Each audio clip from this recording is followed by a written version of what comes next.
प्रतिदिन जैसा ही सूर्योदय था। चिड़िया बेपरवाह चहक रही थी। प्राणदायिनी हवा तन मन को शीतल किए दे रही थी। रोज की तरह ही दूध वाले, पेपर वाले काम पर निकल पड़े थे। घरों में लोग नहाकर भजन पूजन कर रहे थे। रसोई में चाय की प्यालियां खड़क रही थी। ब्रेड बटर, पराठे, सब्जियों की खुशबू आ रही थी। पुरुष वर्ग काम पर जाने की तैयारी में थे। माएं बच्चों को लेकर दौड़ती हुईं, इस हड़बड़ी में कि कहीं स्कूल बस छूट न जाए। सब कुछ एक जैसा, किसी पर कोई असर नहीं कि किसी की हरी भरी दुनिया बसने से पहले ही उजड़ गई। मैं अपने एकांत कमरे की खिड़की पर खड़ी सामने वाले घर पर नजरें जमाए थी, जो आंसुओं के सैलाब से धुंधली हो आई थी। 10 वर्ष पूर्व बतौर सहायक शिक्षिका के पद से रिटायरमेंट के बाद से ही घर की छत पर बना यह छोटा सा हवादार कमरा मेरी शरण स्थली बना हुआ था। मैंने नौकरी बहुत बेमन से की थी, कुछ आर्थिक कारणों से और कुछ पति एवं ससुराल वालों के दबाव के कारण। मैं एक अंतर्मुखी, दीन दुनिया से बेखबर स्त्री थी। मुझे अपनी कल्पनाओं की दुनिया में व्यस्त रहना अच्छा लगता। मेरे विचार, मेरे सपने मुझे लेखन की दुनिया में खींच लाए। अपनी कहानियों और लेखों के प्रकाशन से मुझे अनुपम संतोष मिलता, किंतु अन्य आम स्त्री की भांति मुझे भी पति, सास, ससुर, देवर, ननद और अपने दोनों बच्चों की सेवा टहल करनी पड़ी। लेखन का समय कम मिलता, किंतु मैं निकाल ही लेती। प्रकाशित रचनाओं को देखकर मिली, किंतु पति का मूक समर्थन। मेरा एक के बाद एक मैं सारी जिम्मेदारियां निभाती चली गई। मैं तटस्थ भाव से दुनियादारी निभाती रही, किंतु पति की मृत्यु के आघात ने मुझे सांसारिकता से विमुख कर दिया। कई सालों तक यंत्रवत नौकरी करते हुए एक दिन सेवानिवृत्त हो गई।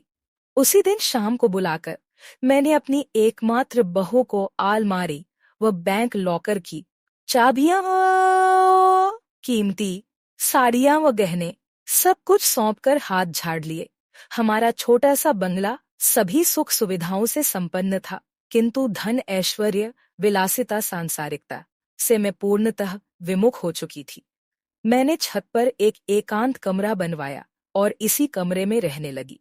कमरे में एक तख्त, पतला गद्दा, चादर, बड़ी सी खिड़की के पास अपने सबसे प्रिय कोने में अपनी स्टडी टेबल व कुर्सी, एक बक्सा, गिनी हुई कुछ साड़ियां व तौलिए रखने के लिए, एक टेबल लैंप और एक पंखा, बस इतना ही सामान रखवाया।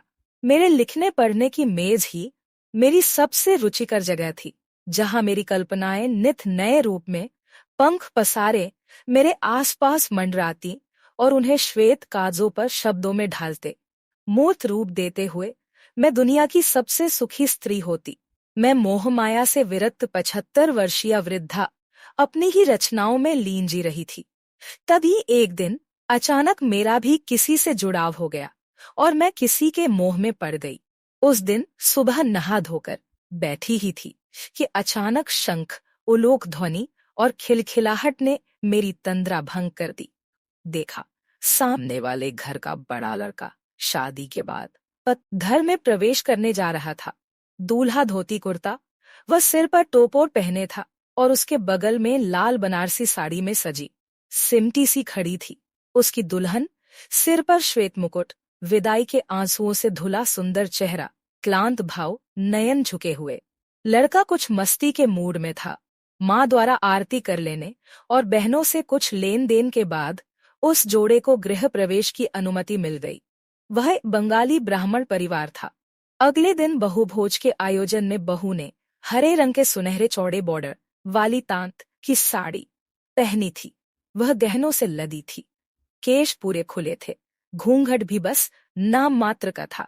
सर्वप्रथम साड़ी, सिंदूर, आलता व अन्य सामग्री उसके आंचल में देते हुए पति ने जीवन भर उसके वस्त्र भोजन की जिम्मेदारी वहन करने का वचन दिया। फिर बहू ने कोई एक व्यंजन सबकी थाली में परोसा और भोज शुरू हो गया। हंसी खुशी का माहौल था। यह सारा आयोजन उनके घर के आंगन में हो रहा था, जो मुझे अपनी खिड़की से स्पष्ट दिखाई दे रहा था। अचानक मुझे ध्यान आया, कल से मैं लगातार सामने वाले घर की ओर टकटकी लगाए बैठी हूँ। जब भी मेज पर लेखन या पठन के लिए बैठती आंखें अनायास ही उस घर पर चली जाती।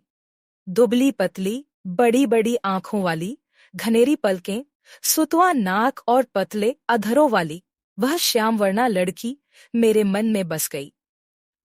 प्रतिदिन उसे और उसके कार्यकलापों को देखते रहने का लोभ मैं सम्वरण न कर पाती। अतिथियों के जाने के बाद वह छुई मुई सी नई नवेली दुल्हन एक कर्तव्यप्राय झाड़ू पोछा लगाती, पानी भरती, सास के साथ खाना बनवाती, ट्रे में चाय नाश्ता सजाकर सबको जो जहां मांगे वहीं दे आती। उसके पति और देवर एक जैसे दिखते थे। ननद व देवर उसके प्रिय मित्र बन गए थे। उनके साथ ही वह बाजार व पिकनिक जाती, बागवानी करती। वह घर की दुलारी बहू थी। उसका पति उस पर जान छिड़कता था। शाम 6 बजते वह पति की प्रतीक्षा में छत पर चली जाती। 7 बजे मोटरसाइकिल की आवाज सुनते ही वह हिरनी सी कुलांचे भरती नीचे पहुंच जाती और आंखों में ढेर सारा प्यार व होठों पर सलज मुस्कुराहट लिए गेट खोल देती। पति उसे नजरों ही नजरों से प्यार करता। फिर दोनों अंदर जाते, सब मिलकर खाते पीते मस्ती करते। कभी कभी बहू पति के साथ उसकी मोटरसाइकिल के पीछे चिपककर घूमने जाती। उसकी ननद हाथ हिलाकर उसे विदा करती। फिर रात गहराती, दरवाजे खिड़कियों के पर्दे लहराते। मैं अपने एकांत कमरे में बैठी उनके कमरे की रोमानियत को महसूस करती। उस घर में जिंदगी बसती थी जिसने मुझे भी प्रफुल्ल कर दिया था। उस दौरान मैंने दर्जनों प्रेम कथाएं लिखी। मेरे पाठक प्रकाशक विस्मित थे कि इस 75 वर्षीय बुढ़िया में ऐसी कौन सी प्रेम की कोपलें फूट आईं जो यह तन मन में सिहरन जगाने वाली, सच्चे प्यार की अनुभूति कराने वाली कहानियां लिखे जा रही है।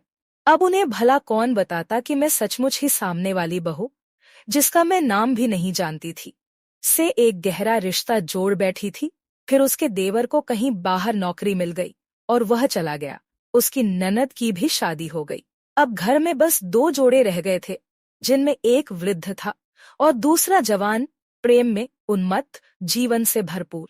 माता पिता उन्हें पूर्ण प्रेम और संरक्षण देते, उनकी खुशी से खुश होते।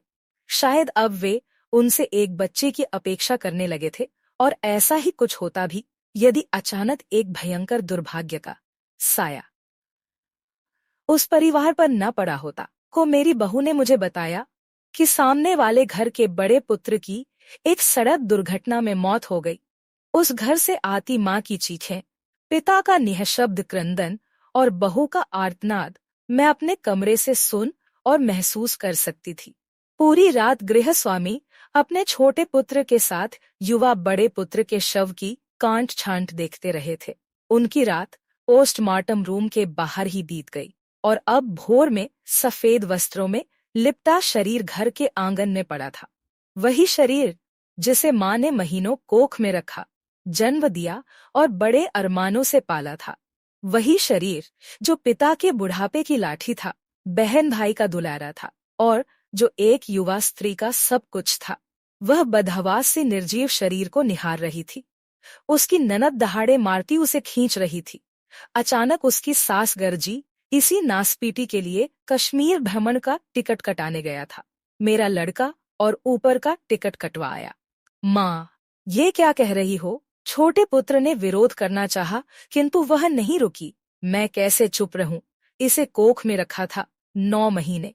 बित्ते भर से 6 फुट का जवान बनाकर जिसे सौंप दिया, वही खा गई इसे जन्म देने की पीड़ा। सही मैंने अब इसे खोने का दुख कैसे सहूं? माँ जमीन पर लौट गई। माँ के इस विलाप से बहू पत्थर का बुत बन गई। फिर किसी ने भी उसे एक आंसू बहाते नहीं देखा, कुछ बोलते नहीं सुना। वह वही पुतले की तरह पड़ी रही, अर्थी उठने तक। वह घर वीरान हो गया। कुछ दिनों बाद पहले ननद गई और फिर देवर भी चला गया। घर में केवल 3 प्राणी रह गए थे। वे तीनों कहीं खो से गए थे। कोई नजर ही नहीं आता था। कभी कभी उस खामोशी को तोड़ती एक बेबस माँ के क्रंदन या बहू को कही गई किसी बात की बड़बड़ाहटों की आवाजें। फिर वही मौत का सन्नाटा। बहू के कमरे के पर्दे वैसे ही लहराते, वैसी ही सुरमई रातें होती और शीतल बयारें भी वैसी ही, किंतु विशाल पलंग के कोने में पड़ी बहू का साथी कहीं गुम हो गया था। वह उस खाली स्थान पर हाथ रखे लेटी रहती होगी, सूखी आंखें और बंद होठ लिए। मैं अपनी कहानी के पात्रों की रचयिता थी, जैसा चाहती उन्हें वैसा ही चलाती थी। किंतु सामने वाले घर के पात्रों से मैं भले ही बहुत गहरे तक जुड़ गई थी, पर उनका रचयिता कोई और था। यदि इस कहानी की रचनाकार मैं होती तो स्थिति कुछ और होती, किंतु यहाँ तो पात्रों की डोर ऊपर वाले ने थाम रखी थी। अचानक मेरे कमरे का दरवाजा खड़का और मेरी बहू तेजी से सामने आ खड़ी हुई। अपने खुराक की 2 रोटियां भी आप लौटा दे रही हैं? ऐसा कैसे चलेगा? चलिए, नीचे चलकर हमारे साथ रहिए, कम से कम आंखों के सामने तो रहेंगी। मेरी चिंता छोड़, यह बता सामने वाले घर की बहू के क्या हाल है? अब उस बेचारी के क्या हाल होंगे? पति की मृत्यु के आघात से पत्थर हो गई है, एक ही जगह पड़ी रहती है। पुत्र के धम में पागल सी हुई माँ उसे ही मृत्यु का कारण ठहराती है। मैं उदास हो गई। खाना ठीक से खा लिया करूंगी के आश्वासन के बाद मेरी बहू चली गई। उस लाचार युवती के जीवन का ऐसा दुखद पटाक्षेप। नहीं, यह नहीं हो सकता।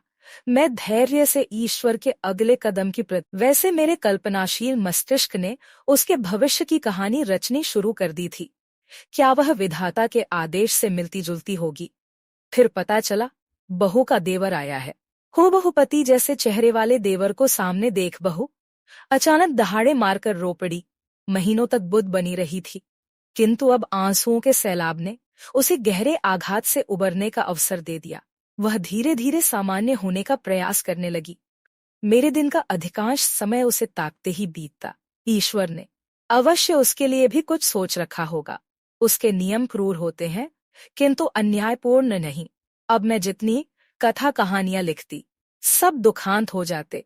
लेखनी तो वैसी ही चलती थी, किंतु उससे निकलने वाले शब्द अश्रु से पगे, वेदनापूर्ण हो जाते। उस दिन मेरे सामने ब्रेड के 3 स्लाइस, मिठाई और चाय रखी थी। मैं धीरे धीरे चाय की चुस्कियां लेने लगी। तश्तरियों की ओर हाथ बढ़ाने का कोई उपक्रम नहीं किया। अचानक सामने वाले घर की बहू करीने से हल्के रंग की सूती साड़ी पहने और बैग लिए बाहर आई। वह ऑटो में बैठी तो पीछे खड़ी उसकी ननद ने मुस्कुराते हुए कहा, नौकरी का पहला दिन मुबारक हो भाभी। बहू ने हंसने की चेष्टा की, पर सफल नहीं हुई। ऑटो आगे बढ़ गया। ओ, तो उसे नौकरी मिल गई है। अवश्य ही पति के स्थान पर मिली होगी। अब बाहर निकलेगी, 4 लोगों से मिलेगी तो मन बहलेगा। दायित्व बोध या जिम्मेदारियों का एहसास व्यक्तिगत पीड़ा से उबरने का अच्छा माध्यम है, मैंने सोचा। मेरे सुस्त शरीर में चेतना भर गई। मैंने फटाफट अपना नाश्ता खत्म किया और ऊपर से ही आवाज लगाई, बहू 1 कप चाय और मिलेगी? क्यों नहीं मम्मी, अभी लाई। बहू ने नीचे से ही जवाब दिया। कभी कुछ न मांगने वाली माँ के एक इशारे पर वह 100 जान न्यौछावर हो गई। 2 मिनट में चाय हाजिर थी। मैं गर्म चाय की चुस्कियों के साथ खुशनुमा रचनाएं रचने लगी। प्रतिदिन सामने वाली बहू को ऑफिस जाते हुए देखने का एक अलग आनंद था। उसमें परिवर्तन आ रहा था। उसने प्लेन साड़ियों के स्थान पर फूलदार या खिलते हुए रंगों की साड़ियां पहननी शुरू कर दी। फिर मैंने उसे हल्का मेकअप, स्टाइलिश जूड़ा और बेहतरीन सैंडल पहनते देखकर अनुभव किया कि समय के साथ जख्म सूखने लगे हैं। जिंदा रहने के 100 बहाने हैं। कभी कभी आने वाली ननद और देवर के साथ वह हंसने बतियाने लगी थी। सबसे सुखद था वह दृश्य जब उसकी सास को मैंने उसे टिफिन थमाकर हाथ हिलाकर विदा करते हुए देखा। उसके पति की मृत्यु के बाद मुझे स्वयं अपनी जिंदगी ठहरी सी लगती थी। उसे रोते बिलखते देखकर लगता मैं भी किसी क्षण समाप्त हो जाऊंगी। कभी मैं उसके साथ रोई थी, आज उसकी खुशी में शरीक होकर प्रसन्न हो रही थी।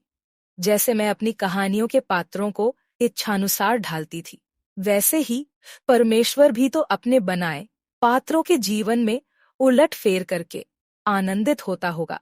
लेकिन यदि वह मेरी कहानी का किरदार होती तो मैं उसका पुनर्विवाह करवा देती। उसकी गोद में भी एक चांद सा बच्चा खेलते देखती। चल चल, ज्यादा उड़ मत। ईश्वर ने शायद तेरी इच्छानुसार ही तो उसे स्वावलंबी बना दिया, उसे हंसने का मौका दिया जो उसे कोसते थे। अब प्यार करने लगे हैं, अब और क्या चाहती है तू? मेरे अंतर्मन ने मुझे फटकारा तो जवाब भी वहीं से किसी ने दिया। वह तो दूसरों के लिए हंसती है। अपने लिए कहा, रात को अकेले में बिस्तर पर सिसकती होगी। बस इतना ही बदलाव आएगा क्या? नहीं, कुछ और सुखद परिवर्तन की जरूरत है। हे ईश्वर, जो करना है जल्दी करना, मेरे पास भी कहाँ वक्त बचा है। अब मैंने हाथ जोड़े। वह नवरात्रि का द्वितीय दिन था। मैं यूं ही बैठी थी। अचानक चिर परिचित उलूक ध्वनि व शंखनाद ने मेरे कान खड़े कर दिए। मैं लगभग भागती हुई खिड़की के पास पहुंची। शायद ईश्वर ने मेरी पुकार सुन ली थी, किंतु यह क्या? वह तो उसका देवर था, दूल्हे के वेश में। उसके बगल ने गुलाबी जोड़े में उसकी अर्धांगिनी। मेरा मन बुझ गया। विधवा भाभी शायद अपशकुन के भय से वहां न थी। ननद नंदोई, बच्चे, सास ससुर सब प्रसन्न मुद्रा में खड़े थे। वह कहीं छुप कर तो खड़ी होगी, पर कहाँ? मेरी व्यग्र दृष्टि इधर उधर भटकने लगी। अचानक मेरी धड़कनें तेज हो गईं। श्वास प्रश्वास तीव्र से तीव्रतर होते गए। अरे, मैं भी कैसी मूर्ख थी। सामने खड़ी सामने वाले घर की बहू को पहचान नहीं पा रही थी। वही तो पति के बगल में दुल्हन के लिबास में खड़ी थी। सूनी मांग अब सिंदूर से दमक रही थी। वैधव्य के श्वेत वस्त्र अब चमकीले रंगों में परिणत हो गए थे। एक वीरान दुनिया आबाद हो गई। टूटे दिल पुनः जुड़ने लगे। कामनाएं पुनः तरंगित होने लगी थीं। मेरी खुशी का कोई ठिकाना न था, पर बाकी दुनिया उस दिन की भांति आज भी इस सबसे जैसे बिल्कुल अछूती, प्रभावहीन थी। सब अपने अपने काम में मस्त थे। उन्हें किसी से क्या लेना देना। किंतु सूर्य की किरणें आज ज्यादा चमकीली थी। चिड़ियों के कलरव में जीवन का संगीत बह रहा था। सामने वाले घर की बहू इस बात से अनभिज्ञ थी कि कोई और भी घर के ऊपर एकांत कमरे में एक वृद्ध स्त्री प्रसन्नता से नाच और गा रही थी। आज उसके जोड़ों में दर्द नहीं था और न ही सांस फूल रही थी। वह अपनी बहू से आज कुछ मीठा खाने की फरमाइश करने वाली थी। उसके लेखन में फिर से प्रेम की उत्ताल तरंगों के गीत सजने वाले थे।